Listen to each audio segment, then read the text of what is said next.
You're listening to WZYE 95.9 FM. You are listening to WZYE 95.9 FM, the most influential name in Caribbean radio in the tri-state area. Broadcasting from East Orange, New Jersey, the most influential name in Caribbean radio.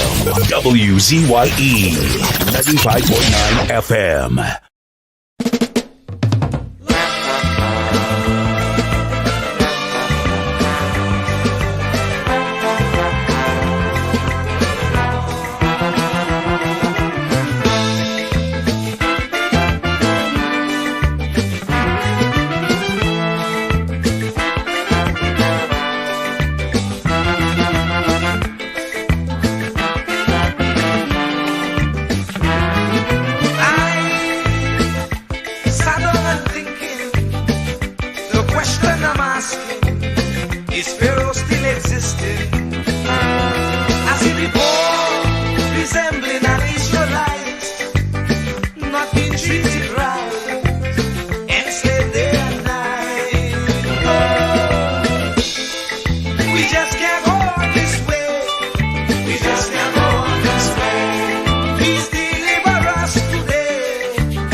They confuse us with so much life. just can't go on this way. Not even thinking that we will realize. And if we criticize, we could be ostracized. We don't know who to trust. That's why I say, Lord, please listen to this prayer that comes from before. Please send us another Moses again. Oh, we just can't go on this way. Please deliver us today.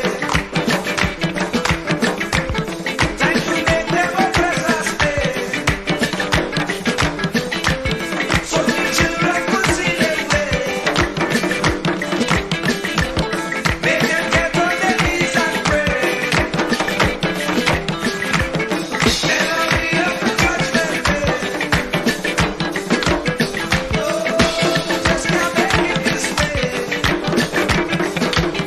Please deliver us today. Be like the Israelites delivered. Please send us another Moses again. Lord, we just can't make it this way. Yes, deliver us today. Oh, we just can't go on this way. No, we just can't make it this way. Please listen to what I say. Yes, hurry up with judgment day. We just can't make it this way. No, we just can't make it this way. Must we get old and gray? And the children can't see their way. Oh, we just can't make it this way. Oh, we just can't make it this way. We like the Israelites delivered. Please send us another Jesus again. Oh, oh, oh, oh, oh, oh. Oh, oh, oh, oh, oh, oh. Oh,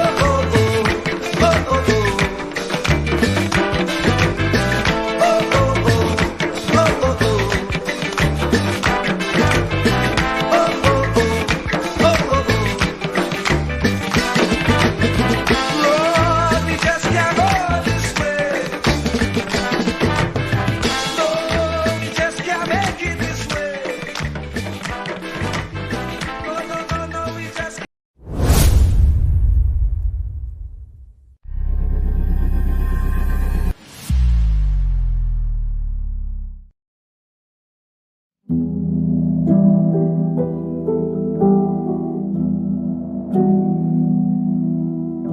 Do not categorize the blessing by colors.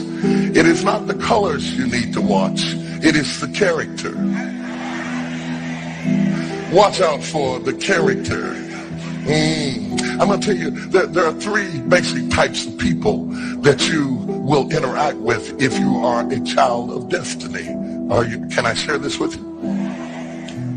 The first group are confidants. Confidants. You will have very few of them. Confidants are those people in your life who love you unconditionally. They are into you. Whether you're up or down, right or wrong, they are into you. They are in for the long haul. If you get in trouble, they get in trouble with you. They'll come see you in the jailhouse. They'll come get you out of the crack house. They're confidants. You can open up and share anything with them.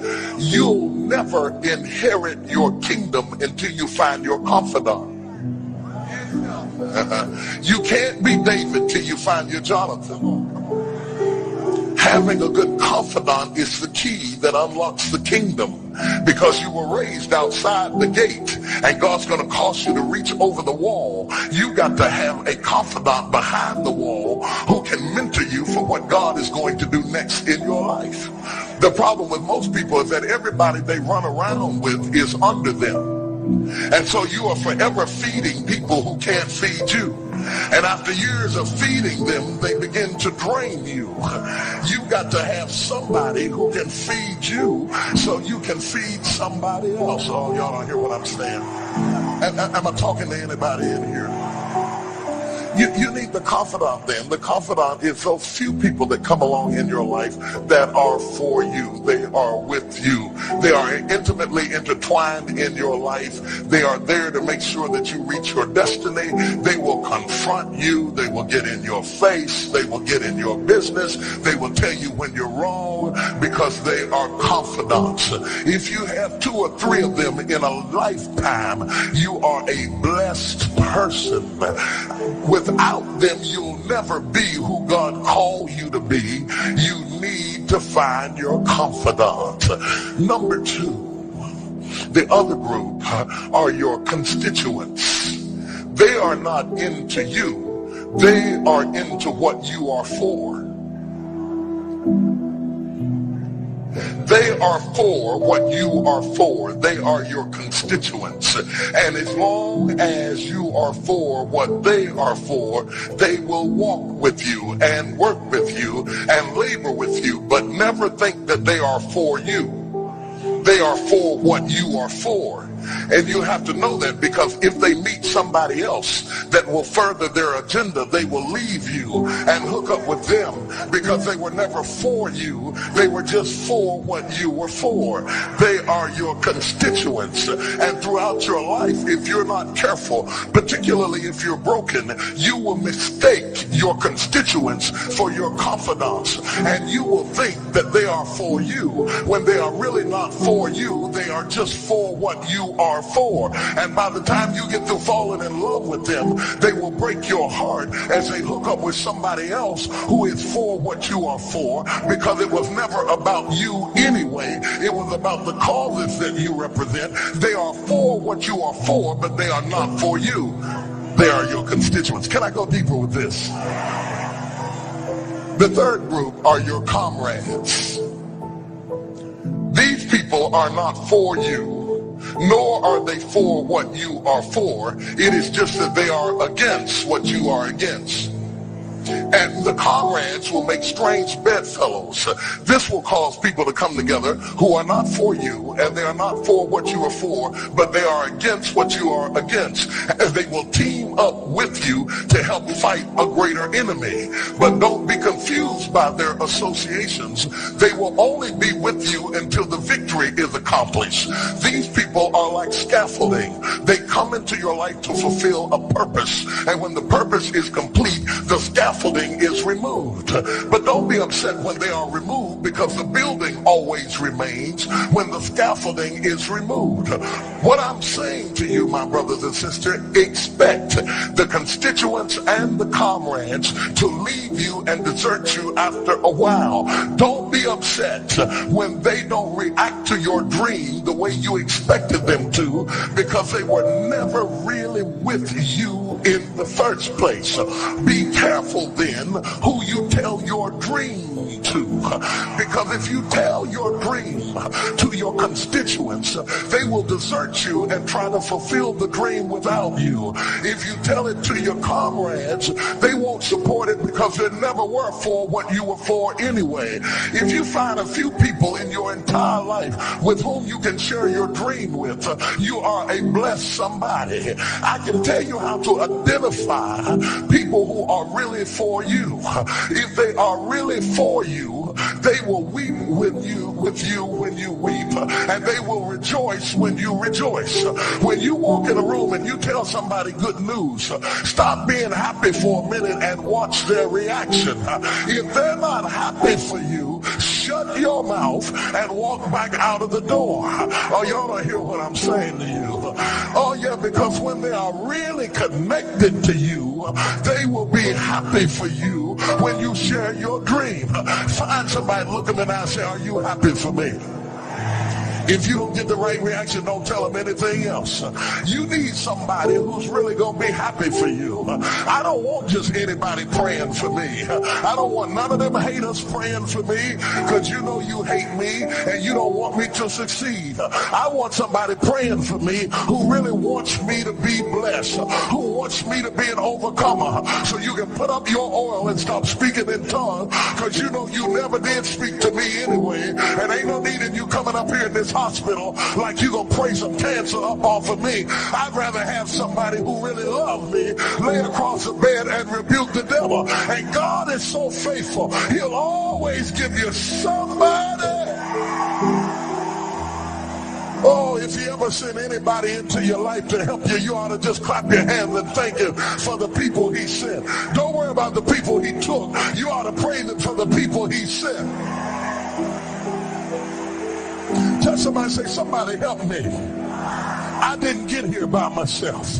Somebody helped me to get here. Somebody taught me how to stand. Somebody got me behind the gate. Somebody taught me the protocol of the pilot. Somebody encouraged me when I felt like dropping out of school. Somebody helped me when my back was up against the wall. Somebody mentored me when I was going through a divorce. Somebody helped me when I was going through a crisis. God is so faithful that he will never leave himself without a witness. He will send somebody.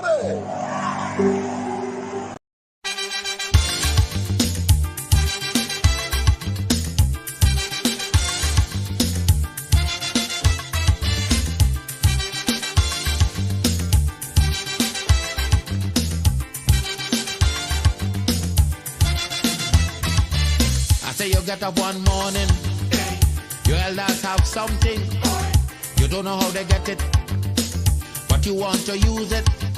But if you ask them old people to get the things what they went through, ask them this any day, and your parents sure to say, black man have to keep on jamming, for black man to get a little something. Make up your mind, brother, that you're able to get a pulley and jam with the devil. Why? Black man have to keep on jamming, for black man to get a little something. Make up your mind, brother, that you're ready to swim offshore and hold your boat steady. Black man have to keep on jamming, for black man to get a little something. So when you hear you get a little something with that dragon, now you keep watching, because I don't tell you already. Black man do get nothing easy.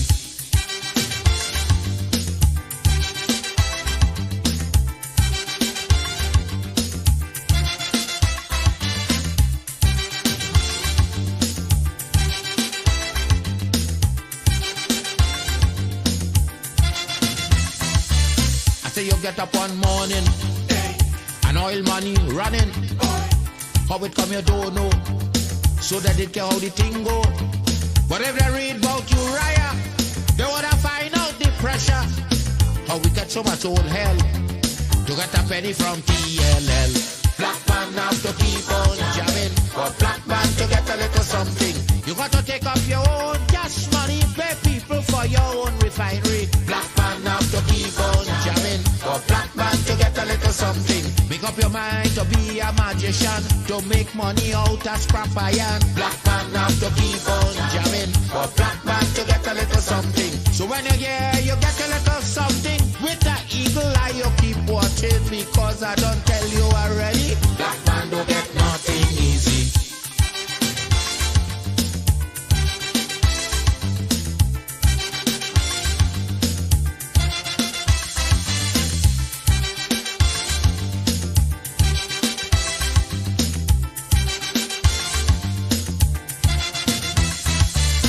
Say we got up one morning, independence happening, getting the thing come easy, now they're taking liberty.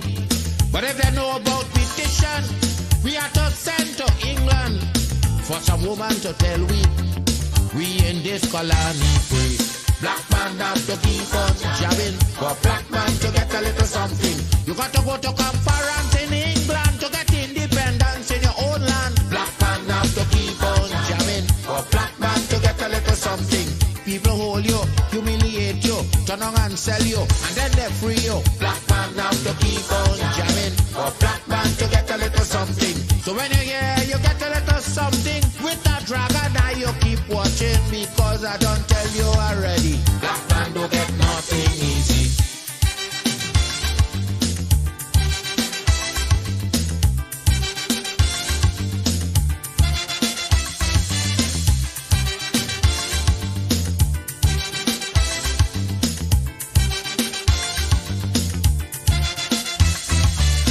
when a black man gets something, he got to start thinking.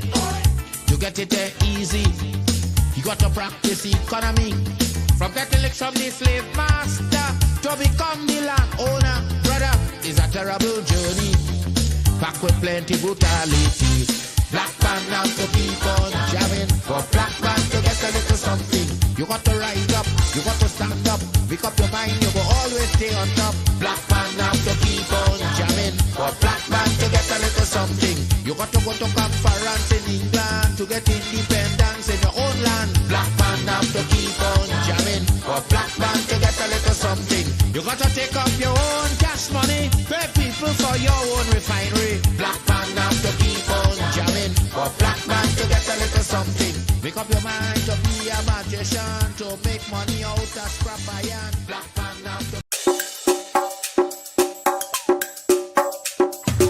keep me as the apple of thine eye, hide me under the shadow of thy wing, O Lord, my Savior. It's so hard to deal with personal struggle. So sad when you feel alone in your trouble. It's real hard when you want to talk to a brother. It's so bad because of how some look at you after. So Jesus, cover me while you fix it. Cover me while you fix it. Cover me while you fix it. Jesus, cover me. Cover me while you fix it. Cover me while you fix it. Cover me while you fix it. Jesus, cover me. Cover my head. Satan want me dead. Cover my back from human attack. So Jesus, cover me while you fix it. Cover me while you fix it. Jesus, cover me while you fix it. Jesus, cover me. People see you smile, but don't know the hurt that you're feeling.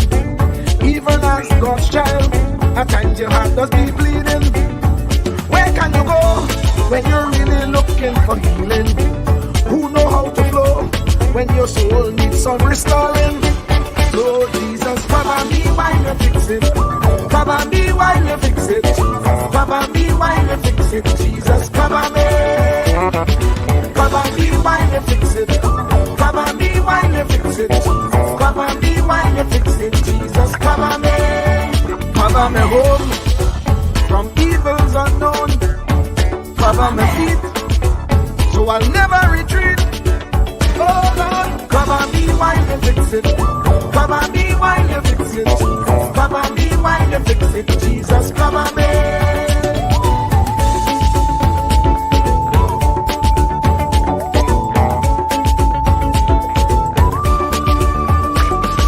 Cover my brother, cover my sister, them who under pressure. Cover the preacher, every church worker, the young believer. Cover the worship leader and intercessor, every gospel minister. Cover. Jesus alone is the one who has the real answer.